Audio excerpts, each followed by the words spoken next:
আসসালামু আলাইকুম।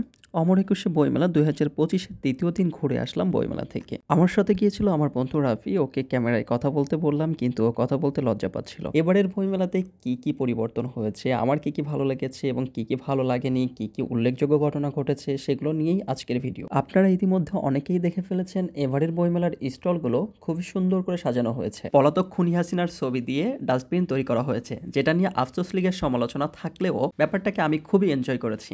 এছাড়াও এবারের বইমেলাতে বেশ কিছু উল্লেখযোগ্য পরিবর্তন লক্ষ্য করেছি। প্রথমত, মেলার আয়তন বৃদ্ধি পেয়েছে এবং অংশগ্রহণকারী প্রকাশনা প্রতিষ্ঠানের সংখ্যাও বেড়েছে। শিশু চত্বরে ৭৪টি প্রতিষ্ঠান এবং ১২০টি ইউনিট রয়েছে, যা গত বছরের তুলনায় বৃদ্ধি পেয়েছে অনেক। মেলার প্রতিপাদ্য নির্ধারণ করা হয়েছে জুলাই গণ অভ্যুত্থান, নতুন বাংলাদেশ বিনির্মাণ, যা নতুন আঙ্গিকে মেলাকে সাজিয়েছে ভিন্ন রূপে। এবারের মেলায় পরিবেশ সুরক্ষার দিকে বিশেষ নজর দেওয়া হয়েছে। মেলাকে পলিথিন মুক্ত রাখতে প্লাস্টিকের পরিবর্তে ব্যবহার করা হচ্ছে পরিবেশ বান্ধব ব্যাগ। আমার ব্যক্তিগতভাবে মেলার আয়তন বৃদ্ধি এবং পরিবেশ বান্ধব উদ্যোগগুলো খুবই ভালো লেগেছে। প্রথম দিন মেলায় গিয়ে কোনো বই কিনিনি, কারণ হচ্ছে নতুন বই সম্পর্কে জানি না। প্রথম দিন শুধু ঘুরে দেখেছি, কোনো বই কিনিনি, কারণ রিভিউ দেখা ছাড়া আমি বই কিনি না। আমার মনে হয় রিভিউ না দেখে খারাপ বই কিনে টাকা নষ্ট করার মানেই হয় না।